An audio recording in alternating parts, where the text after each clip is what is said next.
Hi, I'm John. I'm not a naturally lean guy. In fact, I was downright obese for many, many years.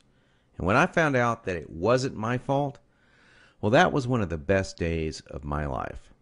I'm going to tell you my story because it's probably very similar to your own. It doesn't matter if you're a guy or a gal, anyone who struggles with their weight and their waistline will relate to this story. And if you watch this entire video, which I promise you will not be online very long, I will do more than just tell you a story. I will give you the solution I discovered and use to this very day. Again, this video will not be up forever, so please watch it while you can. If you're anything like me, you've probably been beating your head against the wall for years, maybe even decades, all because you do not have that flat, firm stomach you long for. I remember the first time that I saw abs on someone. I was in the 7th grade.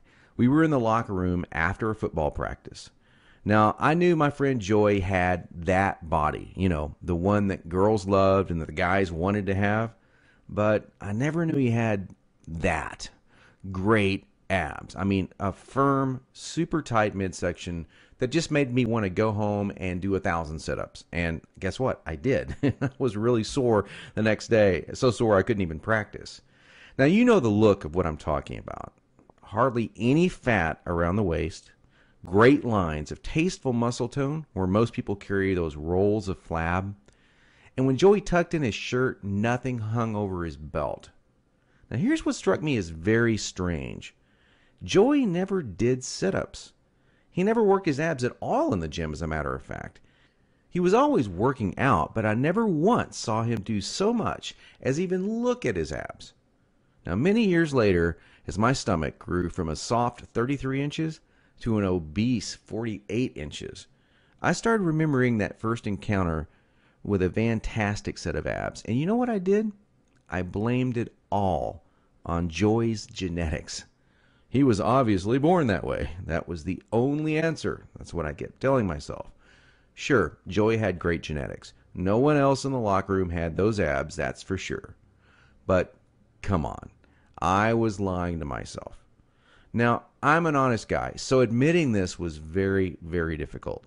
And the fact that I was lying to myself didn't hit me all of a sudden. After all, I'd tried dieting. I'd done sit-ups and crunches for years.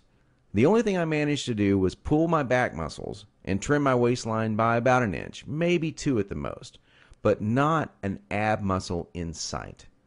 My clothes were always uncomfortable on me, and I never wanted to take my shirt off at the beach or at the pool. In essence, I was like a prisoner in my own body. My mind wanted something, at least that I believed, my body could never give me. Maybe this sounds like someone that you know. Maybe it sounds just like you. Well, today I'm a different person. I sport a trim, firm stomach, and in fact, I saw my abs, all of them, for the first time at the age of 39. And you know what? They were better than Joey's abs. I was absolutely shocked. I mean, amazed. I was floored. Now, how did I do it? First, I embraced the one truth that hardly anyone knows or will tell you about getting lean abs. It's going to blow your mind. Here it is. The best ab exercise in the world is no ab exercise. Now, that may come as a total shock to you. There is a time and place for ab exercises done correctly, for sure. But I saw the start of my abs before I ever did a crunch or ever did a leg raise, before I ever even thought about working my abs. Here's why this is the truth. If you train your abs directly too much, you're just going to build the muscles underneath your layer of fat. Now that's great if you want a bigger stomach. And that's not what most of us want. Not only that, but direct ab exercises can cause your body to go into a state of what we call overtraining. This wears you out and makes you not want to go to the gym, not want to work out. It can even ruin your enthusiasm for dieting. Now, maybe you realize why you've started working out only to stop a few days or a few weeks later. I don't know, maybe you lasted a few months. I did. There's a better way to get the job done. and it's amazingly fast.